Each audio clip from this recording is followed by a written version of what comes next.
more concerned about transfer portal and NIL with college football or college basketball? I think both are relevant. I watch the rhetoric right now, Dan, and I mean, we forget that we've just seen coaches transfer, right? We've seen head coaches leave a program last week to go to another program. I've had it in my league.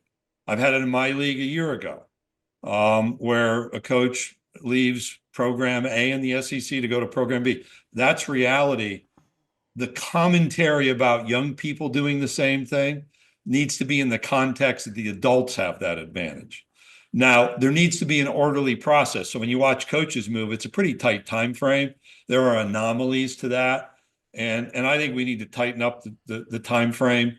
Don't forget, like 3 or 4 years ago, the transfer portal was open 365 days a year. It's been narrowed. It's been moved back a week. Plenty of opining that we shouldn't have the transfer portal open during the NCAA tournament. I'll give you that. But I also know there's a lot of backroom conversations that take place. And at least right now with the portal open, everything's on the table. If somebody's looking to leave, they go in the portal and it's known and people can deal with that. It makes it busy for 16 teams. And I'm empathetic there. But we ought to just think contextually about what happens big picture in the game. But the NIL front, we're going to see in a week and a half the outcome of a lawsuit settlement.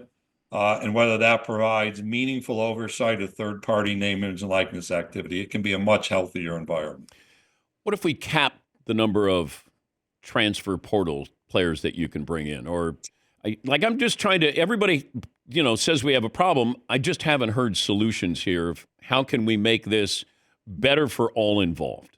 Yeah, we've talked about solutions. So I think you have to go back. There used to be an NCAA limit on the number of entering team members in a year or over 2 years.